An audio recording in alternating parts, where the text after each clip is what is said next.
સુરતના વરાછાની એસબીઆઈ બેંકમાં 50 લાખની લૂંટ કરનારા આરોપીએ બંદૂક લેવા જતા પીઆઈ પર કરેલા ફાયરિંગ સમયે એસીપીએ સ્વ બચાવમાં તેના પગમાં ગોળી મારી હોય, જે ઘટનાને લઈ કામરેજ પોલીસે ગુનો નોંધી એફએસએલની મદદથી સ્થળે તપાસ હાથ ધરી હતી।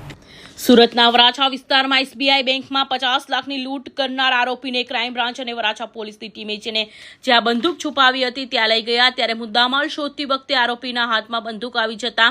વરાછા પીઆઈ પર ફાયર કર્યું હતું। જો કે સ્વ બચાવમાં પીઆઈ સાથે આવેલા એસીપીએ આરોપી પર ફાયર કર્યું હતું અને આરોપીના પગમાં ગોળી વાગી હતી, જે મામલે કિમ પોલીસ દ્વારા આરોપી વિરુદ્ધ એટેમ્પ્ટ ટુ મર્ડર કલમ હેઠળ ફરિયાદ નોંધવામાં આવી છે અને આજે કિમ પોલીસ તેમજ ઉચ્ચ અધિકારીઓ તપાસ અર્થે ઘટના સ્થળે પહોંચ્યા હતા, જ્યાં એફએસએલની ટીમે પણ ઘટના સ્થળે પહોંચી નમૂનાને એકત્રિત કરવામાં લાગી હતી। સુરત શહેરના વરાછા પોલીસ સ્ટેશન ખાતે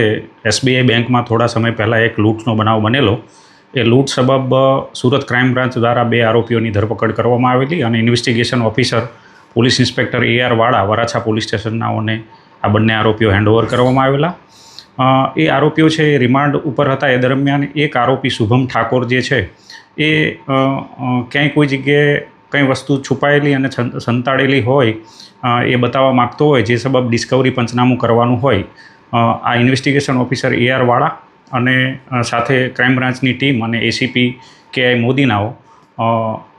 પોલીસ જાપ્તા સાથે આજે ડિસ્કવરી પંચનામાની જગ્યા ઉપર પહોંચેલા અને એ ડિસ્કવરી પંચનામા સબબ આજે આરોપીને લઈને કુડસદ કન્યાસી રોડ ઉપર કાચા રસ્તા ઉપર આ આરોપી સામે ચાલીને જગ્યા બતાવેલી ત્યાં લઈ ગયેલા અને એ દરમિયાન એની જે પિસ્તોલ સંતાડેલી હતી અને મોબાઈલ સંતાડેલી હતી એ જગ્યાની નજીકમાં લઈ જતા આ આરોપી છે સંતાડેલી પિસ્તોલ છે એમાંથી પોતે નાસી જવા માટે થઈને એક રાઉન્ડ ફાયર પોલીસ ઉપર કરેલું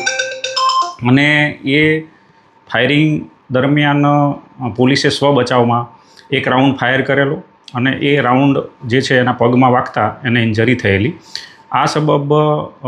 એસીપી ક્રાઇમ KI મોદીનાઓએ કિમ પોલીસ સ્ટેશન ખાતે એટેમ્પ્ટ ટુ મર્ડરનો ગુનો આ આરોપી વિરુદ્ધમાં દાખલ કરાવેલો છે। એનું ઇન્વેસ્ટિગેશન હાલ ઇન્ચાર્જ પોલીસ ઇન્સ્પેક્ટર જાદવ કિમનાઓ કરી રહેલ છે। આ ઇન્વેસ્ટિગેશન સબબ જે સીન ઓફ ક્રાઇમ છે એ જગ્યાનું આજે એફએસએલ અધિકારીની સાથે ઇન્વેસ્ટિગેશન કરી અને પંચનામું કરવામાં આવેલું છે। આરોપી વિરુદ્ધની જે કડીઓ છે અને એના પુરાવાઓ છે એકત્રિત કરવાની કાર્યવાહી હાલ ચાલુ કરેલી છે અને ઇન્વેસ્ટિગેશન ચાલુ છે।